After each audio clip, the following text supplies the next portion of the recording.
أعوذ بالله من الشيطان الرجيم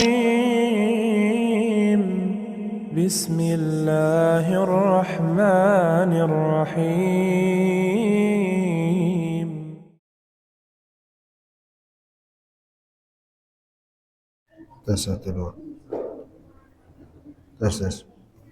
Bismillahirrahmanirrahim. Assalamualaikum warahmatullahi wabarakatuh. Innal hamdalillah nahmaduhu wa nasta'inuhu wa nastaghfiruh wa na'udzu billahi min shururi anfusina wa sayyiati a'malina. May yahdihillahu fala mudilla lahu wa may yudlilhu fala hadiya lahu. أشهد أن لا إله إلا الله وحده لا شريك له وأشهد أن محمدا عبده ورسوله. قال الله تعالى: يا أيها الذين آمنوا اتقوا الله حق تقاته ولا تموتن إلا وأنتم مسلمون. وبعد، فيا معشر المسلمين wal muslimat, bapak-bapak, para sepuh yang saya hormati dan yang saya muliakan, hadirin kaum muslimin dan muslimat semua yang telah hadir di forum ini, semoga semua mendapat rahmat dari Allah Subhanahu wa taala. Alhamdulillah, kita berkumpul kembali di kajian yang kata Nabi salah satu dari taman-taman surga, yang kita berharap dengannya Allah gugurkan dosa-dosa kita, Allah angkat derajat kita, dan Allah mudahkan kita untuk membekali diri dengan ilmu guna menjalani agama ini dengan baik dan benar. Salawat serta salam mari kita panjatkan untuk tauladan kita, manusia yang termulia, itulah Nabi kita, Nabi besar Muhammad sallallahu alaihi wasallam. Hadirin yang saya muliakan, kita lanjutkan majelis tafsir kita untuk surat Al-Insyirah atau surat Asy-Syarh, dan kita telah sampai pada ayat yang ke-6. Sehingga insyaAllah yang akan kita bahas adalah ayat yang ke-7 dan semoga bisa juga ayat yang ke-8 untuk pertemuan kali ini. Kita baca terlebih dahulu surat Al-Insyirah. A'udzu billahi minasy syaithanir rajim. Bismillahirrahmanirrahim. ألم نشرح لك صدرك ووضعنا عنك وزرك الذي أنقض ظهرك ورفعنا لك ذكرك فإن مع العسر يسرا إن مع العسر يسرا فإذا فرغت فانصب وإلى ربك فارغب. Allah Subhanahu wa taala berfirman,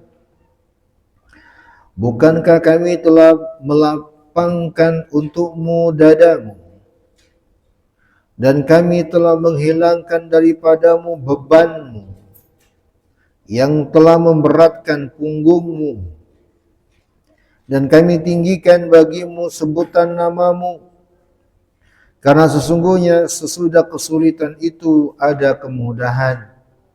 Sesungguhnya sesudah kesulitan itu ada kemudahan. Maka apabila kamu telah selesai dari suatu urusan, kerjakanlah dengan sungguh-sungguh urusan yang lain, dan hanya kepada Rabb-Mu lah hendaknya kamu berharap. Al-Insyirah 1-8. Baik. Jamaah yang saya hormati dan yang saya muliakan, semua yang dituju dari ayat awal sampai akhir dari surat ini pada asalnya adalah ditujukan kepada Nabi kita, Nabi besar Muhammad sallallahu alaihi wasallam. Dan memang semua ayat Al-Quran itu bila ada kata subjek atau objek yang dituju itu pada asalnya adalah kepada beliau. Ya. Tetapi yang datang dari Allah kepada Nabi itu secara umum adalah untuk umat. Ya. Tidaklah dibatasi khusus untuk beliau saja, kecuali memang ada dalil yang mengkhususkan. Ya, jadi semua ayat-ayat yang diturunkan kepada Nabi itu pada asalnya juga ditujukan kepada siapa? Umat seluruhnya, kita semua. Karena memang itulah fungsi keberadaan para nabi dan rasul. Keberadaan mereka itu adalah menjadi penengah antara Allah dengan kita. Bahwa Allah menjelaskan apa yang Ia inginkan kepada kita itu melalui para nabi. Sehingga semua ayat dan wahyu yang turun kepada para nabi itu sebenarnya ditujukan untuk umat manusia. Pada asalnya ada yang khusus memang hanya untuk nabi-nabi aja, enggak untuk umat manusia. Ada memang yang khusus-khusus. Dan yang khusus-khusus itu diketahui dengan ada dalil yang mengkhususkan. Sehingga bila tidak ada dalil yang mengkhususkan, kembali ke hukum asal, semua ayat yang diturunkan kepada Nabi itu adalah untuk kita semua. Untuk pelajaran bagi kita semua. Berlaku hukumnya untuk kita semua. Untuk seluruh umat manusia dari awal sampai akhir. Karena memang itulah tujuan diturunkannya wahyu kepada para nabi untuk disampaikan kepada umat manusia. Nah, kita demikian juga memahami surat ini. Kalau kita baca dari awal sampai akhir, engkau, bukanlah kami telah melapangkan dadamu, ya, bebanmu, kamu dari awal sampai akhir. Kamu di sini apakah hanya untuk Nabi? Saya tanya jamaah, apakah hanya untuk Nabi? Tidak, tapi untuk seluruh umat manusia. Ya. Kita katakan hanya untuk Nabi saja kalau ada dalil yang mengkhususkan. Selagi tidak ada dalil yang mengkhususkan, maka itu adalah ayat juga untuk kita semua. Ini penting ya, untuk memahami ayat-ayat Al-Quran. Jadi ayat Al-Quran sekali lagi hukum asal ya, hukum asal. Jangan kebalik. Hukum asalnya adalah untuk umat manusia secara umum. Bukan hukum asal untuk Nabi, salah. Tapi hukum asalnya untuk umat manusia seluruhnya tanpa terkecuali. Ini hukum asalnya. Nanti ada tidak seperti hukum asal ini sehingga dia khusus, tapi ketika ada dalil. Ya, baik. Maka ayat-ayat ini hadirin yang saya muliakan, ibu-ibu, bapak-bapak, adalah ayat-ayat untuk kita semua. Sebagaimana telah kita terangkan ya di pertemuan-pertemuan yang lalu. Ketika Allah menyebutkan kepada nabinya, bukankah kami telah melapangkan dadamu? Nah, ini kita telah jelaskan. Berarti di sini penjelasan bahwa nikmat yang Allah sebutkan untuk Rasulullah, di antara dari nikmat-nikmat yang terbesar adalah dengan dilapangkan dada. Ya, maka kalau kita mendapatkan nikmat tersebut, maka sadarilah itu nikmat dari Allah. Lapangnya dada menerima Islam, menerima agama ini. Lapang dada menerima petunjuk dari Allah. Lapang dada meninggalkan apa yang Allah larang. Nggak berat tuh dadanya. Nah, ini nikmat dari Allah. Dan seterusnya kita sampai ke ayat yang ke-7. Allah firman, fa idza faraghta fansab. Dan apabila engkau telah selesai dari suatu urusan, fansab, bersungguh-sungguhlah untuk urusan lain. Ya. Ini terjemah yang ada ya. Kalau kita sesuaikan dengan bahasa Arab, fa idza faraghta, dan bila engkau telah selesai, faraghta, telah selesai, fansab. Fansab itu artinya maka tancapkanlah kakimu, kokohkanlah dirimu, tegarkanlah kembali dirimu. Nah, itu sebenarnya makna dari kata fansab. Jadi ibarat pohon, kayu, kalau Anda pegang kayu nih, lalu Anda tancapkan ke tanah, cek, gitu ya. Sehingga kayunya tegak, kokoh, itu namanya fansab. Nasaba itu namanya, fansab. Allah gunakan kata ini, fansab ini, ya, karena ingin menegaskan bahwa yang diinginkan betul-betul kekokohan. Ya, setelah sebelumnya menyelesaikan suatu urusan, maka kokohlah untuk urusan lain. Kita baca tafsir dari Imam Ibnu Katsir rahimahullahu taala. Beliau berkata pada firman Allah tersebut, maksudnya jika engkau telah selesai mengurus berbagai kepentingan dunia dan semua kesibukannya, serta telah memutus semua jaringannya, maka bersungguh-sungguhlah untuk menjalankan ibadah serta melangkahlah kepadanya dengan penuh semangat, dengan hati yang kosong lagi tulus, maksudnya hati yang ikhlas, serta niat karena Allah. Baik. Jadi hadirin yang saya hormati dan yang saya muliakan, ayat ini ada dua penjelasan yang diarahkan padanya. Mohon perhatikan. Penjelasan pertama adalah tentang tuntunan dari Allah Subhanahu wa taala bagi kita agar senantiasa menghadirkan keikhlasan dan kesungguhan, atau dalam kurung fokus ya, kalau bahasa sekarang fokus, untuk setiap urusan yang akan kita kerjakan.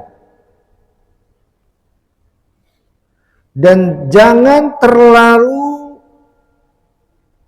terpengaruh dengan urusan sebelumnya. Ini makna yang pertama yang diinginkan dari ayat ini. Makna yang kedua, ini ayat menjelaskan tentang pengoptimalisasi waktu, pemanfaatan dengan baik waktu. Ini yang kedua. Saya jelaskan yang pertama dulu. Bahwa ayat ini makna yang pertama diinginkan dengannya adalah apa tadi?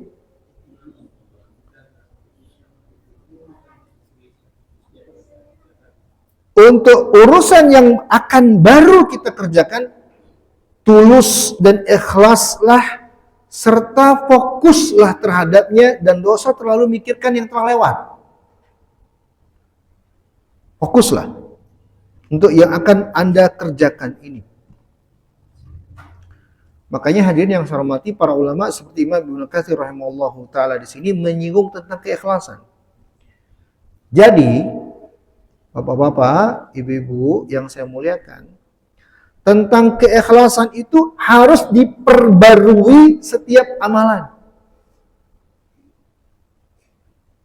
Ya, nggak bisa kita ketika ingin beramal tidak menghadirkan niat baru lagi, enggak. Harus menghadirkan niat di setiap amalan. Ya. Yang tadinya kita sholat maghrib dengan niat sholat maghrib. Setelah selesai maghrib, ada lagi niat untuk sholat sunnahnya. Nanti ada ibadah lain, hadirkan lagi niat. Harus dengan ada usaha untuk selalu menghadirkan niat di setiap amalan.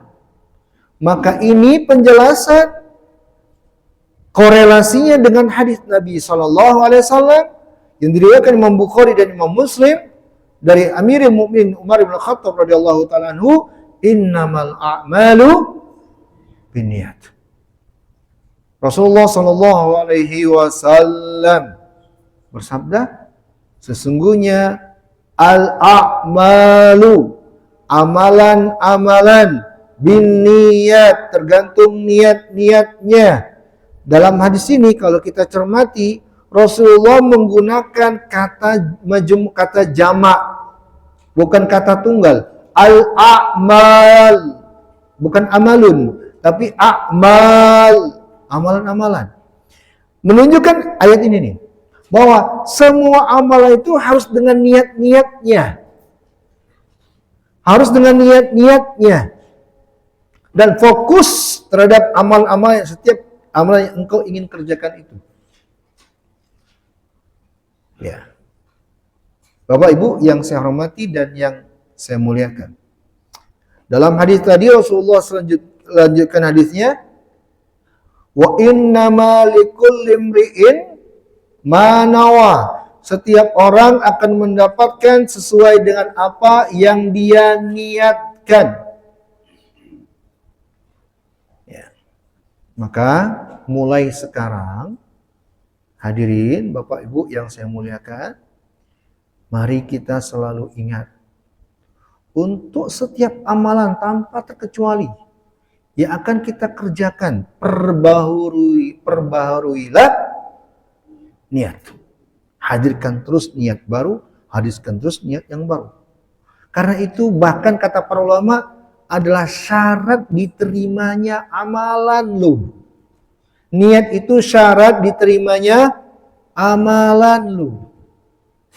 Sepakat para ulama berdasarkan hadis Umar tadi, niat itu syarat diterimanya amalan. Kalau ada amalan yang tidak dihadirkan niat padanya, tidak diterima amalannya oleh Allah Subhanahu wa taala berdasarkan hadis tadi.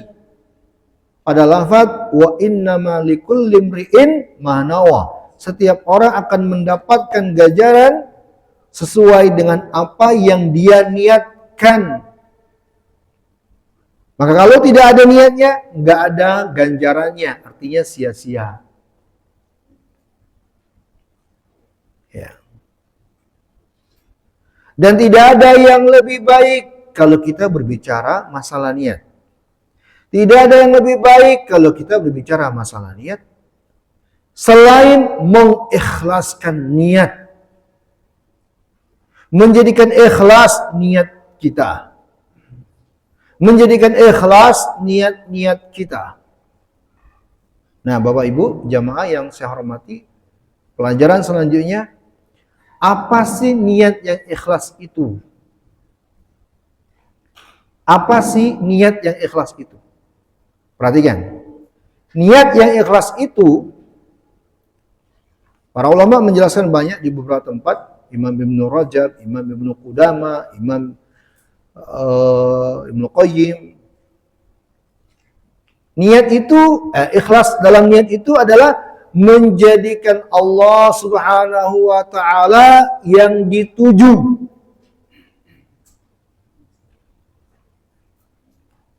Dan tidak memperdulikan selainnya. Ini namanya mengikhlaskan niat.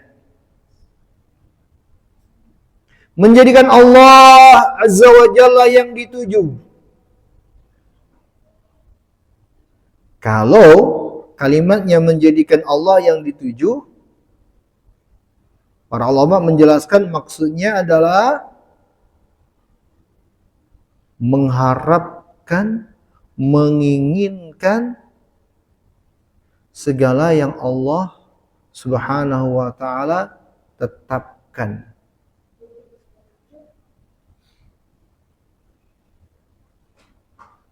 Mohon perhatikan, saya akan berbicara tentang keikhlasan. Dan ini mungkin butuh dicermati dengan baik, jamaah. Dan ini sangat penting untuk kita semua, sangat penting. Karena harus ada pada diri kita setiap saat tanpa terkecuali, termasuk di saat saya berbicara, di saat Bapak Ibu belajar, harus ada yang namanya keikhlasan dalam niat. Bentuknya, aplikasinya, ya, menjadikan Allah yang dituju itu dua bentuk. Ada dua bentuknya. Dan itulah keikhlasan. Menjadikan Allah yang dituju itu teraplikasikan atau terrealisasikan dengan dua bentuk. Silakan ditulis. Dua bentuknya. Satu, berniat ingin mendapatkan keutamaan dari amalan yang ingin dikerjakan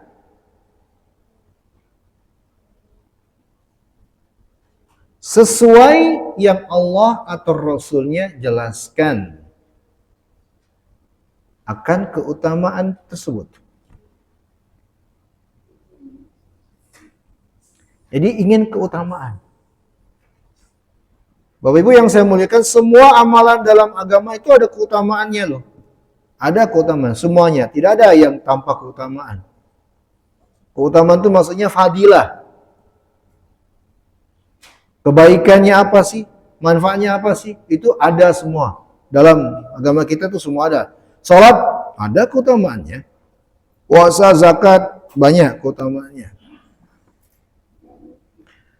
Kalau salat ya. Kalau salat ini di antara keutamaannya yang Rasulullah SAW sebutkan adalah bila salat kita terjaga dengan baik, maka semua amalan kita nanti pada hari kiamat akan ikut menjadi baik. Itu keutamaan salat loh. Keutamaan salat, Rasulullah katakan bahwa salat itu adalah mediasi, mediator, wasilah antara kita dengan Allah. Nah, ketika kita ingin beramal dengan sebuah amalan, semisal salat atau yang lainnya, yang ada di hati kita, diniatkan kita ingin mendapat keutamaan-keutamaan itu ikhlas. Tapi ingat garis bawahi tadi kalimatnya, keutamanya harus sesuai dengan yang Allah atau Rasulnya jelaskan, bukan keutamaan ngarang-ngarang sendiri. Ya, ingin belajar Al-Quran supaya dapat keutamaan berupa kebal. Nggak apa-apa kalau ditusuk sama parang. Keutamaan ini nggak ada ayatnya, nggak ada hadisnya. Ingin sholat malam tahajud supaya apa? Dapat keutamaan bisa berjalan di atas air. Misalnya ya, ingin puasa sunnah Senin Kemis supaya dapat keutamaan. Keutamanya apa? Supaya bisa terbang di udara.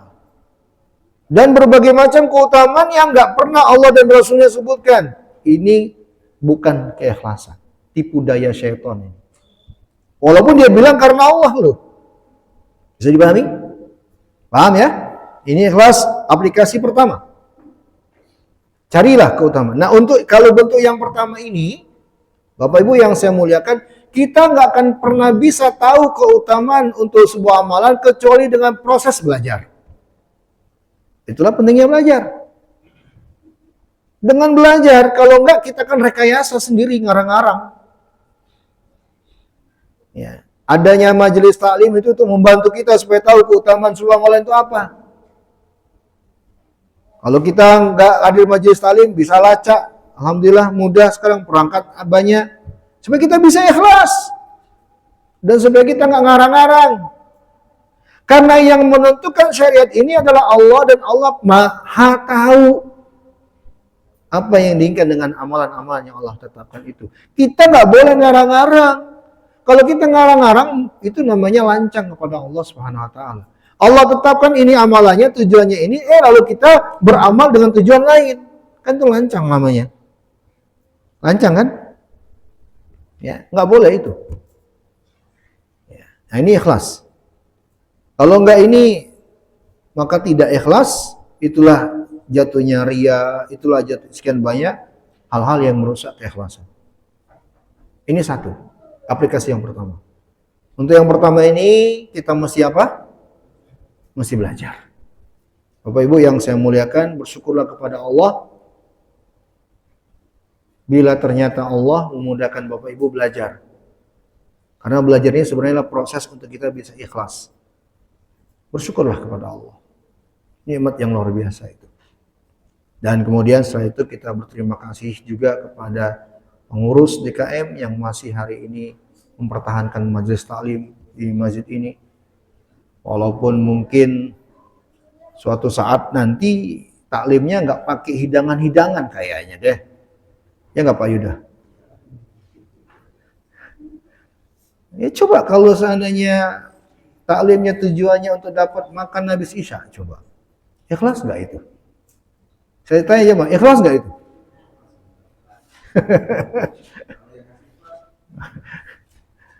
Ya kita tidak mempermasalahkan yang memberi, kita bersyukur banget, kita sangat apresiasi, alhamdulillah. Tapi saya cuma ingin mengingatkan bahwa kita hadir di masjid ini untuk ibadah, belajarnya, sholatnya, ibadah. Kalau ada keutamaan, ada yang memberikan sedekah makanan itu, masya Allah, alhamdulillah. Tapi jangan jadikan tujuan utama. Ya, supaya kita betul-betul dapat berkah dari ibadah kita. Ya. Baik, jadi saya yakin insya Allah kalau ini niat kita, maka kita nggak akan begitu mempermasalahkan ada atau enggaknya, mau menunya ini atau itu, insya Allah nggak masalah. Ya, asal enak aja sih. Yang kedua, Bapak Ibu, aplikasi yang kedua keikhlasan. Kalau nggak bisa yang pertama tadi, kita sulit belajar, kita belum tahu keutamaannya, maka yang paling ringannya yang kedua. Aplikasi keikhlasan adalah bentuknya tunaikanlah, kerjakanlah amalan dengan niat dalam rangka menjalankan perintah Allah. Menjalankan perintah Allah atau boleh dengan kata menjalankan apa yang Allah cintai atau syariatkan. Titik sampai sana. Tanpa tahu keutamaannya, niat ini sudah ikhlas. Kita betul-betul karena Allah sudah. Inilah karena Allah namanya. Bukan karena Allah. Kalau ada yang mengatakan gini, bapak-bapak, ibu-ibu, kalau aku beribadah ingin surgamu, maka masukkanlah aku ke nerakamu. Kalau aku beribadah karena takut nerakamu, maka jauhkanlah aku dari surgamu. Ini bukan karena Allah ini. Ini konyol namanya. Bukan karena Allah ini. Kalau karena Allah, maka tuh ikuti apa yang Allah tetapkan, apa yang Allah syariatkan, sebagaimana kita sebutkan. Menjalankan apa yang Allah tetapkan atau syariatkan. Di antara yang Allah syariatkan adalah surga untuk kita. Neraka untuk kita jauhi. Betul tidak? Bukan. Ya kayak gitu. Masuk surga nggak apa-apa ya Allah. Kalau nggak apa-apa lah masuk neraka. Kayak gitu sama Allah. Allah tetapkan kalian itu masuk surga. Itu yang Allah inginkan. Itu yang Allah ridhoi. Dan Allah tidak ingin hambanya masuk neraka. Itu yang Allah inginkan. Makanya Allah mudahkan ketaatan, Allah berikan penjelasan, dan Rasulullah telah membuktikannya dengan senantiasa berdoa agar bisa masuk ke dalam surga, dijauhkan dari neraka. Sampai-sampai Nabi itu nggak pernah meninggalkan doa sebelum salam, berlindung dari neraka. Apa doanya? Allahumma inni a'udzubika min adzabi jahannam wa min adzabil qabr, dan seterusnya. Itu setiap salat loh. Mana yang lebih ngerti? Anda atau dia? Gitu ya. Jadi karena Allah itu dengan menjalankan apa yang Allah tetapkan atau syariatkan, itu karena Allah namanya. Nah, ini bentuk yang kedua. Ketika kita berniat, sholat kita, baca Quran kita, bersedekahnya kita, ini karena saya ingin menjalankan sesuatu yang Allah tetapkan, Allah syariatkan, Allah cintai. Ikhlas sudah itu. Tanpa mengetahui keutamaan pun sudah ikhlas itu. Inilah bentuk keikhlasan. Dua bentuk keikhlasan. Mudah ya? Mudah nggak? Mudah tidak? Secara teori mudah. Tapi secara pelaksanaan, demi Allah, tidak ada yang paling diinginkan oleh syaitan kecuali untuk merusak keikhlasan kita. Maka beratnya luar biasa. Kalau selevel Imam Sufyan Ats-Tsauri saja mengatakan, ma asyaddu alajtu min niyati. Tidak ada yang lebih berat untuk aku senantiasa perbaiki dibandingkan niatku. Itu selevel ulama besar. Karena niat itu berguncang-guncang, berubah-ubah. Bisa dari rumah langkah pertama ikhlas, langkah kedua ikhlas, langkah ketiga rusak keikhlasannya. 4 apalagi, 5 apalagi. Sampai di masjid, sholatnya ikhlas, Masya Allah. Ternyata dia dengar suara di luar mau datang, itulah suara calon mertuanya. Misalnya. Kira-kira sholatnya akan dia biasa atau akan memperbaiki? Hah? Ayo. Hah? Sudah pasti itu. Ya. Ikhlas itu berat, dan tidak ada yang bisa untuk ikhlas kecuali karunia dari Allah. Makanya dalam ayat Allah menyebut illa ibadaka minhumul mukhlasin.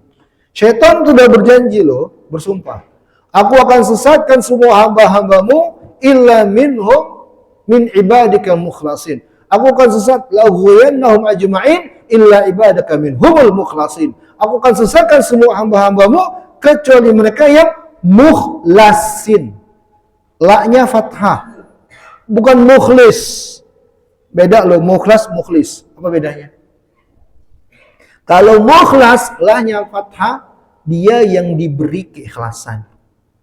Kalau mukhlis, dia yang ikhlas. Nah, syaitan tahu yang nggak bisa dia rusak yang mukhlas. Apa yang mukhlas tadi? Yang diberi Allah keikhlasan. Maka ikhlas itu minta kepada Allah. Minta kepada Allah, kemudian berusaha untuk ikhlas. Maka hadirin yang saya muliakan, termasuk doa yang juga mestinya kita perbanyak. Allah marzuqnal ikhlas. Ya Allah, berilah kami keikhlasan. Berilah kami keikhlasan. Berilah kami keikhlasan. Karena kalau bicara keikhlasan itu mudah secara teori. Itu tadi bapak-bapak udah tulis, nggak sampai 5 menit selesai. Tapi amalannya luar biasa susahnya. Hanya dengan pertolongan dari Allah saja kita bisa ikhlas. Mari saya mengajak untuk semua jamaah mulai sekarang, nanti sholat Isya kita aplikasikan apa yang telah kita pelajari untuk berusaha ikhlas pada semua amalan kita. Untuk berusaha apa? Berusaha apa? Ikhlas. Bagaimana tadi caranya? 2, 1. Dengan meniatkan apa? Mendapat keutamaan. Cara yang kedua apa? Nah, itulah ikhlas. Sudah. Tidak ada selain itu ya. Tidak ada selain ini ikhlas. Enggak ada. Ustaz, kalau niatnya menolong orang segala macam, itu masuk kedua itu. Menjalankan apa yang Allah tetapkan, Allah yang syariatkan. Ya, jadi inilah keikhlasan. Cara untuk ikhlas itu. Dan semoga Allah mengkaruniakan, menganugerahkan, memberi kepada kita semuanya keikhlasan. Pada semua amal ibadah kita. Pada semua ucapan kita. Pada semua perbuatan kita. Pada semua tindak tunduk kita. Dan pada semua amal ibadah kita. Innahu waliyudzalika wal qadiru alaih. Baru bicara ikhlas sudah mau habis waktunya. Hah? Apa menit lagi? Oh, mundur ya? Jam berapa? 19.09. Oke, kalau begitu kita lanjut. Mana, apa tadi? Sampai di mana saya? Oke, makna yang, ini makna yang pertama ya. Untuk ayat ini. Fa idza faragta fansab. Kalau engkau selesai sebuah amalan, maka fokuslah untuk amalannya, yaitu dengan menghadirkan lagi niat yang ikhlas. Fokuslah. Nggak usah mikirkan lagi yang telah lalu. Udah. Fokuslah untuk amalan yang engkau akan kerjakan ini. Paham? Ini makna yang pertama. Untuk selalu menghadirkan keikhlasan. Perbarui terus niat. Setiap selesai amalan, perbarui niat. Setiap selesai amalan, perbarui niat. Ya, ini makna yang pertama. Makna yang kedua, fa idza faragta fansab, bila engkau telah selesai dari sebuah pekerjaan, maka fokuslah untuk pekerjaan yang lain. Kata para ulama, ini dalam rangka memanfaatkan waktu. Syekh Ibnu Utsaimin rahimahullah dalam kitab tafsir juz ammanya beliau menjelaskan bahwa ayat ini menerangkan bagaimana sikap kita terhadap waktu. Karena yang namanya waktu adalah sesuatu yang pasti kita isi dengan aktivitas. Itu namanya waktu. Sesuatu yang kita isi dengannya apa? Aktivitas. Ketika kita selesai dari sebuah aktivitas, maka jangan biarkan waktumu kosong. Tapi isilah dengan aktivitas lain yang bermanfaat dan berguna bagi dirimu, fokuslah terhadapnya. Jangan biarkan ada waktu yang kosong. Ini maksud yang kedua. Kata Syekh Ibnu Utsaimin rahimahullah ta'ala, kalau seandainya ada yang bertanya, "Lau annani istamaltul jid fi kulli hayati la ta'abtu wa malaltu." Kalau begitu konsep saya, seandainya nih, selesai pekerjaan, fokus lagi kerjaan yang lain, jangan biarkan ada waktu yang kosong. Aku akan capek, aku akan bosan. Bagaimana menghadapi masalah seperti itu? Kata beliau rahimahullah ta'ala, "Ini istarahtaka litanshid nafsaka wa i'adatun nasyat yu'tabar syughlan wa amalan." Kalau engkau istirahat memang tujuannya untuk bisa fokus kembali pada aktivitas selanjutnya, maka itu sudah termasuk mengisi waktu yang bermanfaat.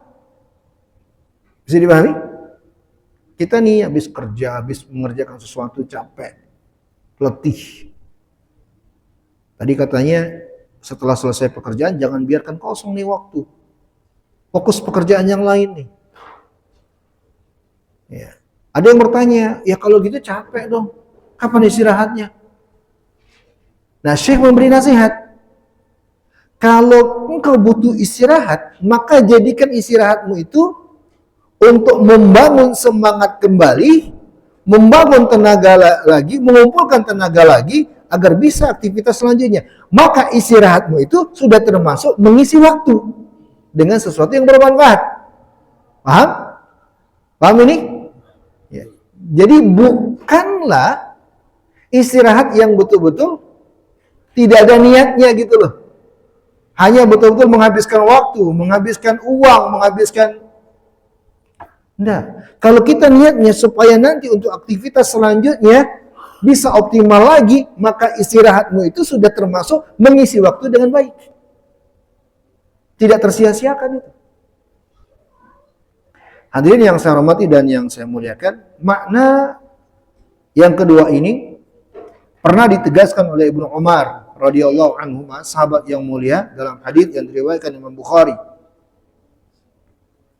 Beliau berkata, "Idza ansaita fala tantadhiril sabah, wa idza asbahta fala tantadhiril masa, wa khudh min sihatik limaradik wa min hayatik limautik."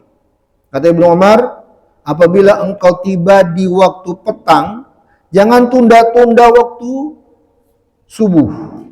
Dan bila engkau tiba di waktu pagi, jangan tunda-tunda di waktu sore. Manfaatkan sebaiknya sehatmu sebelum tiba sakitmu. Dan manfaatkan sepenuhnya hidupmu sebelum matimu. Nah, inilah yang diinginkan.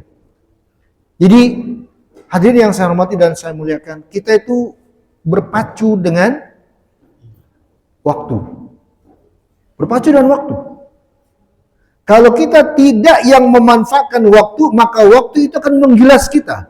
Makanya kata orang Arab, al-waktu kasayf. Illam taqta'uhu qata'ak. Waktu itu bagaikan sebilah pedang, yang bila tidak engkau menggunakannya untuk membilah, memotong, maka engkaulah yang dipotongnya. Nah, ayat ini mengarah ke sana. Kalau engkau selesai dari pekerjaan, suatu pekerjaan, maka fokuslah ke pekerjaan yang lain. Jangan biarkan waktu sia-sia. Inilah maksud Yang kedua dari ayat ini.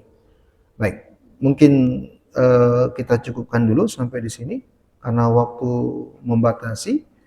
Masih menyisakan penjelasan ya. Saya mau bilang penyesalan. Penjelasan. Insya Allah di pertemuan yang akan datang. Tadinya mau target sampai selesai ayat akhir ya ternyata qadar Allah belum. Ya, insya Allah. Semoga Allah panjangkan umur kita untuk bisa bertemu kembali di pekan depan. Insya Allah dalam keadaan sehat walafiat. Kita berdoa kepada Allah. Cukup materi kita malam hari ini. Mungkin ada yang mau bertanya, saya persilakan. Ada? Ya, silakan.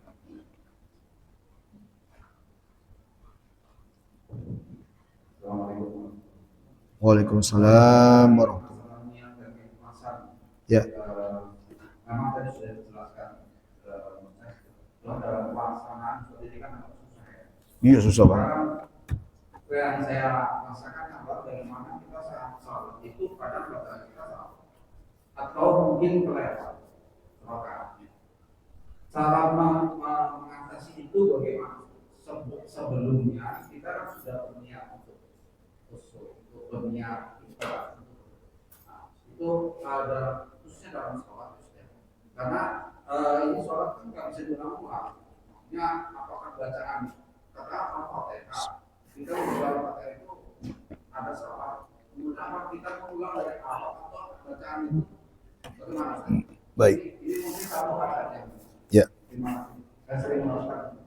Sering terjadi ya. Bismillah, alhamdulillah, wassalatu wassalamu ala rasulullah wa ala alihi wasallam. Tolong dibedakan niat dengan amalan.